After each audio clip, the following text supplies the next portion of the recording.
Hello, this is Rich Guthrie. I'm here reading to you a story by Leo Tolstoy. Where love is, there God is also. In a certain city dwelt Martin Avdiich, the cobbler. He lived in a cellar, a wretched little hole with a single window.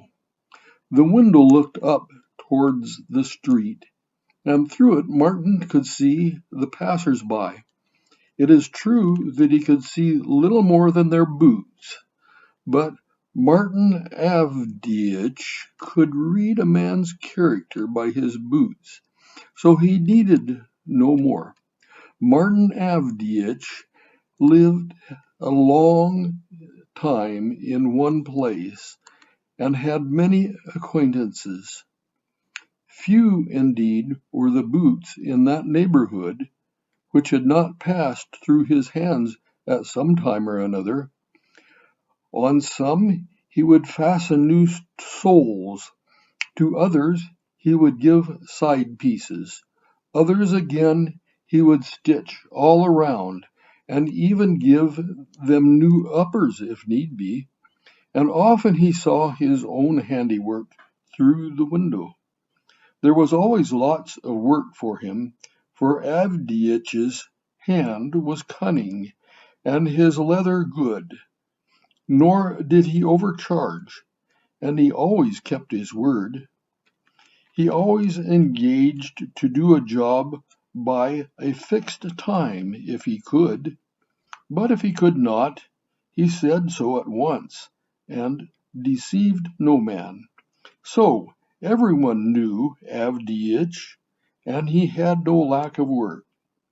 Avdiich had always been a pretty good man, but as he grew old he began to think more about his soul and draw nearer to his God. While Martin was still a journeyman, his wife had died, but his wife had left him a little boy 3 years old. Their other children had not lived. All the eldest had died early. Martin wished at first to send this little child to the country, to his sister, but afterwards he thought better of it. My Kapitoshka, thought he, will feel miserable in a strange household. He shall stay here with me.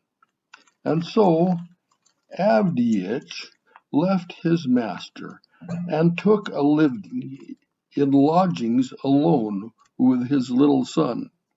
But God did not give Avdiich happiness in his children.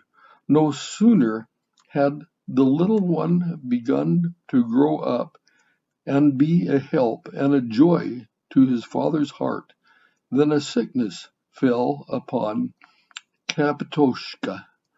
The little one took to his bed, lay there in a raging fever for a week, and then died.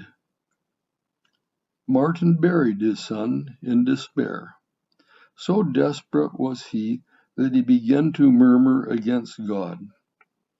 Such disgust of life overcame him that he more than once begged God that he might die. And he reproached God for taking not him, an old man, but his darling, his only son instead. And after that, Avdiich left off going to church. And lo, one day there came to Avdiich from Troista monastery an aged peasant pilgrim. It was already the 8th year of his pilgrimage. Avdiich fell a talking with him, and began to complain of his great sorrow. As for living any longer, thou man of God, said he, I desire it not. Would only that I might die.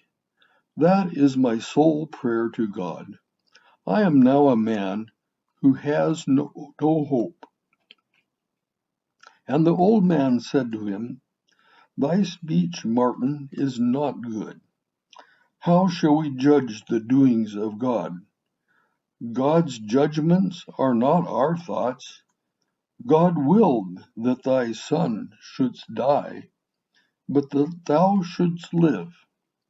Therefore 'twas the best thing both for him and for thee. It is because thou wouldst fain have lived for thine own delight that thou dost now despair. But what then is man to live for? Asked Avdiich. And the old man answered, For God, Martin, he gave thee life, and for him therefore must thou live. When thou dost begin to live for him, thou wilt grieve about nothing more, and all things will come easy to thee. Martin was silent for a moment, and then he said, And how must one live for God? Christ hath shown us the way. Thou knowest thy letters. Buy the Gospels and read. There thou wilt find out how to live for God. There everything is explained. These words made the heart of Avdiich burn within him, and he went the same day and bought for himself a New Testament, printed in very large type, and began to read. Avdiich set out with a determination to read it only on holidays, but as he read, it did his heart so much good that he took to reading it every day. And the second time he read until all the kerosene in the lamp had burned itself out, and all that he could do, and all that he could not tear himself away from the book. And so it was every evening. And the more he read, the more clearly he understood what God wanted of him, and how it behooved him to live for God. And his heart grew lighter and lighter continually. Formerly, when he lay down to sleep, he would only sigh and groan, and think of nothing but Kapitoshka. But now he would say only to himself, Glory to thee, O Lord, thy will be done. Henceforth the whole life of Avdiich was changed. Formerly, whenever he had a holiday, he would go to the tavern to drink tea, nor would he say no to a drop of brandy now and then. He would tipple with his comrades, and though not actually drunk, would for all that leave the inn a bit merry, babbling nonsense and talking loudly and censorously. He had done with all that now. His life became quiet and joyful. With the morning light he sat down to his work, worked out his time, then took down his lamp from the hook, placed it on the table, took down his book from the shelf, bent over it, and sat him down to read. And the more he read, the more he understood, and his heart grew brighter and happier. It happened once that Martin was reading till very late. He was reading St. Luke's Gospel. He was reading the 6th chapter, and as he read, he came to the words, And to him that smiteth thee on the cheek, offer also the other. This passage he read several times, and presently he came to that place where the Lord says, And why call ye me Lord, Lord, and do not the things which I say? Whosoever cometh to me, and heareth my sayings, and doeth them, I will show you to whom he is like. He is like a man who built a house and dug deep and laid the foundations on a rock. And when the flood arose, the storm beat vehemently upon that house and could not shake it, for it was founded upon a rock. But he that heareth and doeth not is like a man that without a foundation built an house upon the earth, against which the stream did beat vehemently, and immediately it fell, and the ruin of that house was great. Avdiich read these words through and through, and his heart was glad. He took off his glasses, laid them on the book, rested his elbow on the table, and fell a-thinking. And he began to measure his own life by these words. And he thought to himself, is my house built on the rock or on the sand? How good is it to be on a rock? How easy it all seems to be, the sitting alone here. It seems as if thou wert doing God's will to the full, and so thou takest no heed and fallest away again. And yet thou wouldst go on striving, for so it is good. For thee, Lord, help me. Thus thought he, and would have laid him down, but it was a grief to tear himself away from the book. And so he began reading the 7th chapter. He read all about the centurion. He read all about the widow's son. He read about the answer to the disciples of St. John. And so he came to that place where the rich Pharisee invites our Lord to be his guest. And he read all about how the woman who was a sinner anointed his feet and washed them with her tears, and how he justified her. And so he came at last to the 44th verse, and there he read these words. And he turned to the woman and said to Simon, seest this woman? I entered into thine house. Thou gavest me no water for my feet, but she has washed my feet with tears, and wiped them with the hairs of her head. Thou gavest me no kiss, but this woman, since the time I came in, hath not ceased to kiss my feet. Mine head with oil thou didst not anoint. And again Avdiich took off his glasses and laid them on the book, and fell a-thinking. So it is quite plain that I too have something of the Pharisee about me. I am not always, or am I not always thinking of myself? Am I not always thinking of drinking tea and keeping myself as warm and cozy as possible, without thinking at all about the guest? Simon thought about himself, but did not give the slightest thought to his guest. But who was the guest? The Lord himself, I suppose. I suppose he were to come to me, and should I treat him as a Pharisee did? And Avdiich leaned both his elbows on the table, and without perceiving it, fell a-dozing. Martin! It was as though the voice had come from one close to his ear.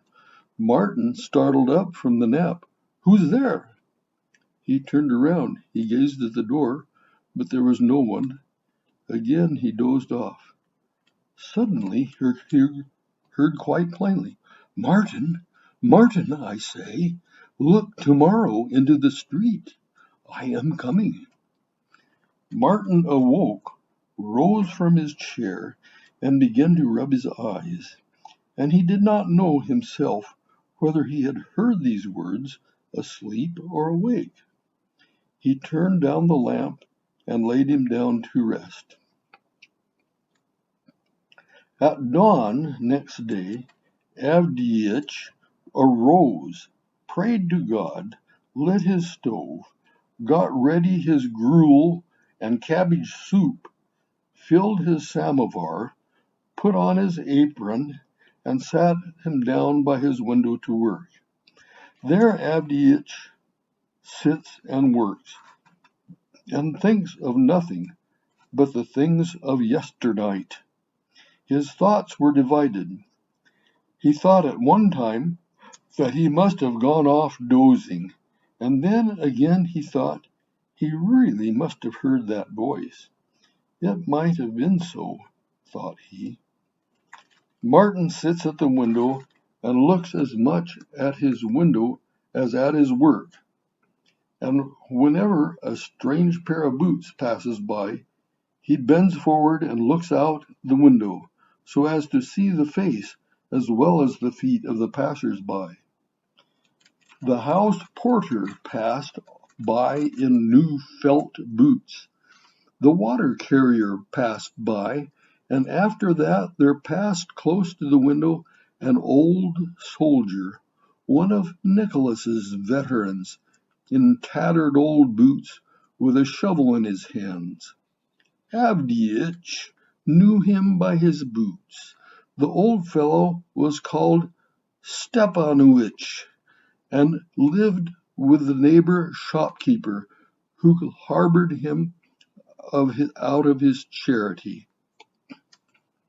His duty was to help the porter. Stepanovich stopped before Avdievich's window to sweep away the snow. Avdiivich cast a glance at him and then went on working as before. I am not growing sager as I grow older, thought Avdiivich, with some self-contempt. I make up my mind that Christ is coming to me, and lo, 'tis only Stepanovich cleaning away the snow. Thou simpleton, thou art wool gathering. Then Avdiivich made 10 more stitches, and then he stretched his head once more toward the window. He looked through the window again, and there he saw Stepanovich had placed the shovel against the wall and was warming himself, taking breath a bit. The old man is very much broken, thought Avdiivich to himself. It is quite plain that he has scarcely strength enough to scrape away the snow. Suppose I make him drink a little tea. The samovar too is just about to boil. Avdiivich put down his awl, got up, placed the samovar on the table, put some tea in it, and tapped the window with his fingers. Stepanovich turned around and came to the window. Avdiivich beckoned to him, then went and opened the door. "Come in and warm yourself a bit," cried he. "You're a bit chilled, eh?" "Christ requite you. Yes, and all my bones ache too," said Stepanovich. Stepanovich came in, shook off the snow, and began to wipe his feet so as not to soil the floor. But he tottered sadly. "Don't trouble about wiping your feet. I'll rub it off myself. It's all in the day's work.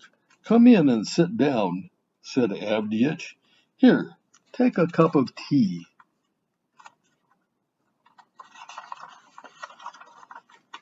And Avdiivich filled 2 cups. He gave one to his guest, and he poured his own tea out into the saucer and began to blow it. Stepanovich drank his cup, turned it upside down, put a gnawed crust on top of it, and said, "Thank you." But it was quite plain that he wanted to be asked to have some more. "Have a drop more, do," said Avdiitch, and poured out fresh cups for his guest and himself. As Avdiitch drank his cup, he could not help glancing at the window from time to time. "Dost thou expect any one?" asked his guest. "Do I expect any one? Well, honestly, I hardly know. I am expecting and I am not expecting. And there's a word which has burnt itself right into my heart. Whether it was a vision or no, I know not. Look now, my brother, I was reading yesterday about our little Father Christ, how he suffered, how he came on earth, hast thou heard of him, eh?" "I have heard," replied Stepanovitch, "but we poor ignorants know not our letters. Anyhow, I was reading about this very thing, about how he came down upon earth. I was reading how he went to the Pharisee, and how the Pharisee did not meet him halfway. That was what I was reading about yesternight. Little brother mine, I read that very thing, and bethought me how the Honourable One did not receive the little Father Christ honourably. But suppose, I thought, if he came to one like me, would I receive him? Simon, at any rate, did not receive him at all. Thus I thought, and so thinking fell asleep. I fell asleep, I say, little brother of mine, and I heard my name called. I started up. A voice was whispering in my very ear. "Look out, tomorrow," it said, "I am coming." And so it befell twice. Now look, wouldst thou believe it? The idea stuck to me. I scold myself for my folly, and yet I look for him, our little Father Christ. Stepanovitch shook his head and said nothing, but he drank his cup dry and put it aside. Then Avdiitch took up the cup and filled it again. "Drink some more, 'twill do thee good. Now it seems to me that when our little Father went about on earth, he despised no one, but sought unto the simple folk most of all. He was always among the simple folk. Those disciples of his too, he chose most of them from amongst our brother laborers, sinners like unto us. He that exalteth himself, he says, shall be abased, and he that abaseth himself shall be exalted. Ye, says he, call me Lord, and I, says he, wash your feet. He who would be the first among you, he says, let him become the servant of all. And therefore it is that he says, Blessed are the lowly, the peacemakers, the humble, and the long-suffering. Stepanovitch forgot his tea. He was an old man, soft-hearted and tearful. He sat and listened, and the tears rolled down his cheeks. "Come, drink a little more," said Avdiitch, but Stepanovitch crossed himself, expressed his thanks, pushed away his cup, and got up. "I thank thee, Martin Avdiitch. I have fared well at thy hands, and thou hast refreshed me both in body and soul. Thou wilt show me kindness by coming again. I am so glad to have a guest," said Avdiitch. Stepanovitch departed, and Martin poured out the last drop of tea, drank it, washed up, and sat down again by the window to work, and had some backstitching to do. He stitched and stitched, and now and then he glanced at the window. He was looking for Christ, and could think of nothing but him and his works, and his diverse sayings of Christ were in his head all the time. 2 soldiers passed by, one in regimental boots, the other in boots of his own making. After that, the owner of the next house passed by in nicely brushed galoshes. A baker with basket also passed by, and all these passed by in turn, and then there came alongside the window a woman in worsted stockings and rustic shoes, and as she was passing by she stopped short in front of the partition wall. Avdiich looked up at her from the window, and he saw that the woman was a stranger and poorly clad, and that she had a little child with her. She was leaning up against the wall with her back to the wind, and tried to wrap the child up, but she had nothing to wrap it up with. The woman wore summer clothes, and thin enough they were, and from out of his corner Avdiich heard the child crying, and the woman trying to comfort it. But she could not. Then Avdiich got up, went out the door, onto the steps, and cried, "My good woman, my good woman." The woman heard him and turned around. "Why dost thou stand out in the cold there with the child? Come inside. In the warm room thou wilt be better able to tend him. This way." The woman was amazed. What she saw was an old fellow in an apron with glasses on his nose calling to her. She came toward him. They went down the steps together. They went into the room. The old man led the woman to the bed. "There," said he, "sit down, gossip, near to the stove, and warm and feed thy little one." He went to the table, got some bread in a dish, opened the oven door, put some cabbage soup into the dish, took out a pot of gruel, but it was not quite ready, so he put some cabbage soup only into the dish, and placed it on the table. Then he fetched bread, took down the cloth from the hook, and spread it on the table. "Sit down and have something to eat, gossip," said he, "and I will sit down with the little youngster. I have had children of my own, and I know how to manage them." The woman crossed herself, sat down at the table, and began to eat, and Avdiich sat down on the bed with the child. Avdiich smacked his lips at him again and again, but his lack of teeth made it a clumsy joke at best. And all the time the child never left off shrieking. Then Avdiich hit upon the idea of shaking his finger at him, so he snapped his fingers up and down, backwards and forwards, right in front of the child's mouth.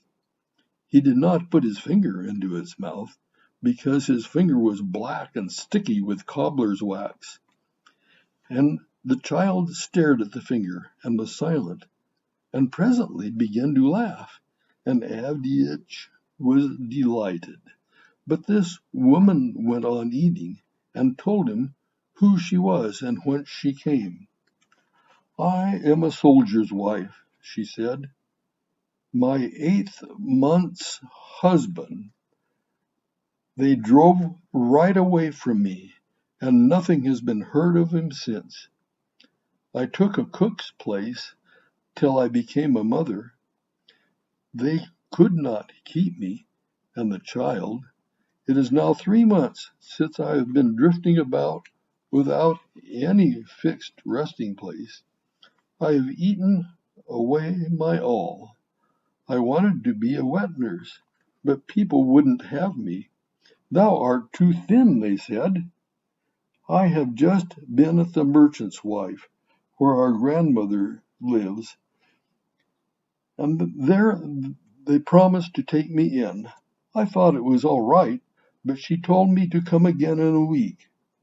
But she lives a long way off. I am chilled to death, and he is quite tired out. But God be praised. Our landlady has compassion on us and gives us shelter for Christ's sake. But for that, I don't know how we should have lived through it all. Avdiat sighed and said, And have you no warm clothes?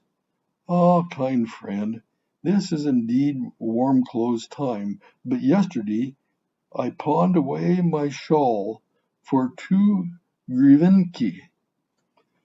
The woman went to the bed and took up the child, but Avdiich stood up, went to the wall cupboard, rummaged around a bit, and brought back with him an old jacket.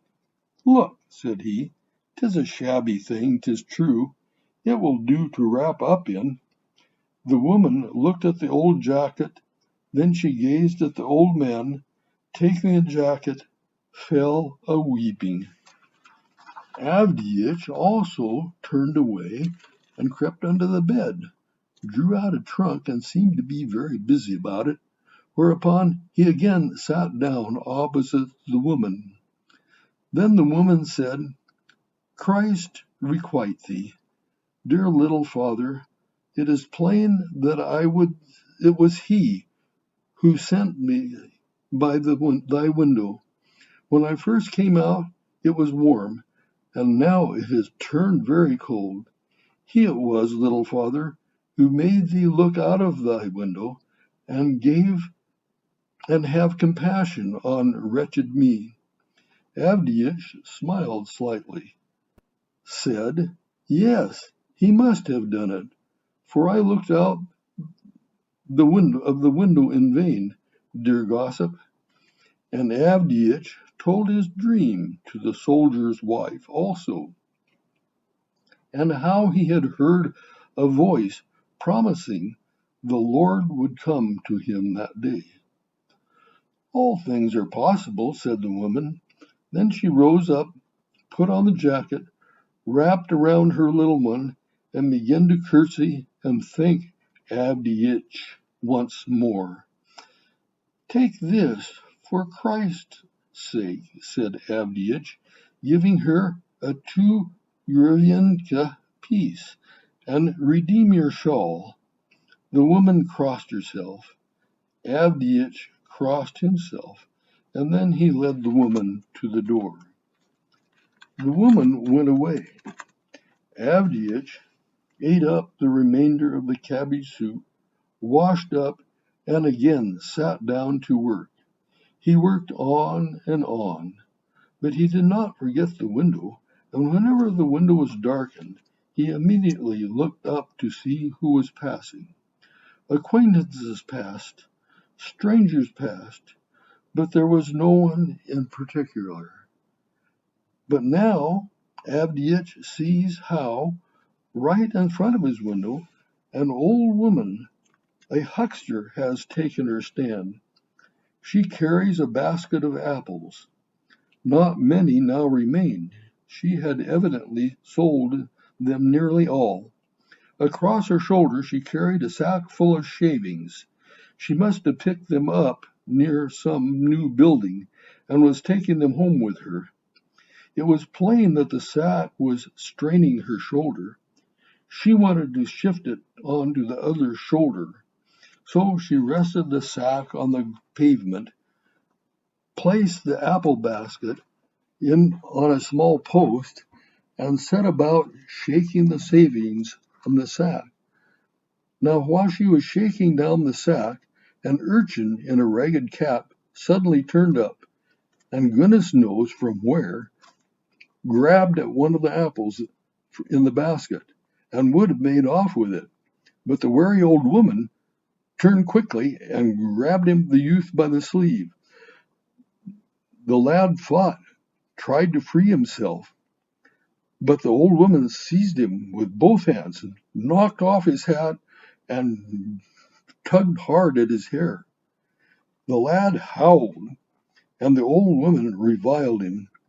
Avdiich did not stop to put away his awl, but pushed it to the floor rushed to the courtyard, and in his haste stumbled on the steps and dropped his glasses. Avdius ran out into the street. The old woman was struggling at the lad's hair and wanted to drag him off to the police, while the boy fought and kicked. "I didn't take it," said he. "What are you whacking me for? Let me go." Avdius came up and tried to part them. He seized the lad by the arm and said, "Let him go, little mother. Forgive him, for Christ's sake." "I'll forgive him so that he hasn't forgot the taste of fresh birch rods. I mean to take the rascal to the police station." Avdius began to entreat the old woman. "Let him go, little mother. He will not do that any more. Let him go, for Christ's sake." The old woman let him go. The lad would have bolted, but Avdius held him fast. "Beg the little mother's pardon," said he, "and don't do such things any more. I saw thee take them." Then the lad began to cry and beg pardon. "Well, that's all right. And now here's an apple for thee." And Avdius took one out of the basket and gave it to the boy. "I'll pay for it, little mother," he said to the old woman. "Thou wilt ruin him that way, the blackguards," said the old woman. "If I had the rewarding of him, he should not be able to sit down for a week." "Oh, little mother," cried Avdius, "that is our way of looking at things, but it is not God's way. If we ought to be whipped for the sake of one apple, what do we deserve for our sins?" The old woman was silent. And Avdius told the old woman about the parable of the master who forgave his servant a very great debt, and how that servant immediately went out and caught his fellow servant by the throat because he was his debtor. The old woman listened to the end, and the lad listened too. "God bade us forgive," said Avdius, "otherwise he will not forgive us. We must forgive everyone, especially the thoughtless." The old woman shook her head and sighed. "That's all very well," she said, "but they are spoiled enough already." "Then it is for us old people to teach them better," said Avdius. "So say I," replied the old woman. "I had 7 of them at one time, and now I have but a single daughter left." And the old woman began telling him where and how she lived, and her daughter, and how many grandchildren she had. "I am not what I was," she said, "but I work all I can. I am sorry for my grandchildren, and good children they are too. No one is so glad to see me as they are. Little Axkutka will go to no one but me. Grandma, dear, darling grandma," and the old woman melted into tears. "As for him," he added, pointing to the lad, "boys will be boys, I suppose. Well, God be with him." Now, just as the old woman was about to hoist the sack on her shoulder, the lad rushed forward and said, "Give it here, and I'll carry it for thee, Granny. It's all in my way." The woman shook her head, but she did put the sack on the lad's shoulder, and so they trudged down the street together side by side, and the old woman forgot to ask Avdius for the money for the apple. Avdius kept standing and looking after them, and heard how they talked to each other as they went, about all sorts of things. Avdiich followed them with his eyes till they were out of sight. Then he turned homewards and found his glasses on the steps. They were not broken. Picked up his awl and sat down to work again. He worked away for a little while, but soon he was scarcely able to distinguish the stitches, and he saw the lamplighter going around to light the lamps. I see it is time to light up, thought he. So he trimmed his little lamp, lighted it, and again sat down to work. He finished one boot completely, turned it around and inspected it. Good, he cried. He put away his tools, swept up the cuttings, removed the brushes and tips, put away his awl, and took down the lamp, placed it on the table, and took down the Gospels from the shelf. He wanted to find the passage where he had last evening placed a strip of morocco leather by the way of a marker. He lit upon another place, and just as Avdiich opened the Gospel, he expected his dream of yesterday evening. And no sooner did he call it to mind than it seemed to him as if some persons were moving about and shuffling with their feet behind him. Avdiich glanced round and saw that somebody was standing in the dark corner. Yes, someone was really there, but who? He could not exactly make out. Then a voice whispered in his ear, Martin, Martin, didst thou not know me? Who art thou? Cried Avdiich. Tis I, the voice cried. Lo, tis I. And forth from the dark stepped Stepanovich. He smiled, and it was as though a little cloud were breaking, and he was gone. It is I, cried the voice, and forth from the corner stepped a woman with a little child. And the woman smiled, and the child laughed, and they disappeared.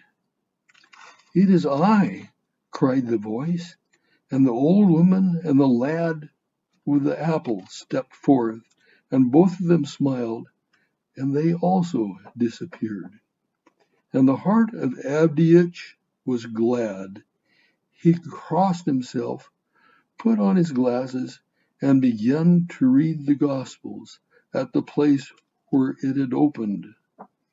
And at the top of the page he read these words, And I was hungered and thirsty, and ye gave me drink. I was a stranger, and ye took me in. And at the bottom of the page he read this, Inasmuch as ye have done it to the least of these, my brethren, ye have done it unto me.